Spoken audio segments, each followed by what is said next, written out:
संतोष स्वाभाविक संपत्ति है, जबकि विलासिता कृत्रिम निर्धनता। ये कथन जीवन के दो अलग अलग दृष्टिकोणों को दर्शाता है और इसका श्रेय यूनानी दार्शनिक सुकरात को दिया जाता है। इसका गहरा अर्थ है जो आज के समय में भी बहुत प्रासंगिक है।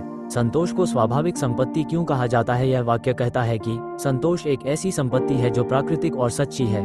जब आप अपने पास जो कुछ है उसी में खुश और संतुष्ट होते हैं तो आपको बाहर से कुछ भी पाने की जरूरत नहीं होती। यह मन की एक अवस्था है जहां आप शांति, खुशी और तृप्ति महसूस करते हैं। क्यों है ये स्वाभाविक? ये हमारी बाहरी परिस्थितियों पर निर्भर नहीं करता। यह आंतरिक है और किसी भी भौतिक वस्तु से नहीं आता। जिसके पास संतोष है वह कम संसाधनों में भी धनी महसूस करता है। एक साधारण जीवन जीने वाला व्यक्ति भी अपने परिवार, स्वास्थ्य और प्रकृति की सुंदरता में खुशी पा सकता है और यही सच्ची समृद्धि है। विलासिता को कृत्रिम निर्धनता क्यों कहा जाता है? इसके विपरीत विलासिता को कृत्रिम निर्धनता कहा गया है। विलासिता का मतलब है और अधिक पाने की अंतहीन चाह। क्यों है ये कृत्रिम निर्धनता? विलासिता कभी खत्म न होने वाली लालसा पैदा करती है। जब आप एक विलासिता की वस्तु पाते हैं तो तुरंत दूसरी की इच्छा पैदा हो जाती है।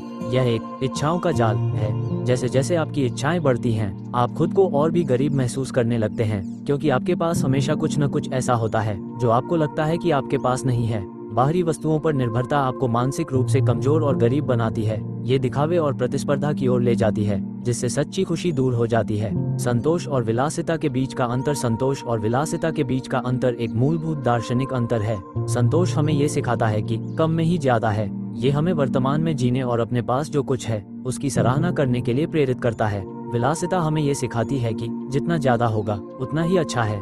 ये हमें भविष्य की ओर खींचती है, जहां हम हमेशा और अधिक पाने की उम्मीद में रहते हैं। ये कथन हमें सिखाता है कि सच्ची समृद्धि भौतिक वस्तुओं के ढेर में नहीं, बल्कि मन की शांति और संतोष में है। हमें यह विचार करने पर मजबूर करता है कि क्या हम वास्तव में अमीर हैं या केवल एक ऐसी दौड़ में भाग रहे हैं जो हमें लगातार गरीब महसूस कराती रहती है।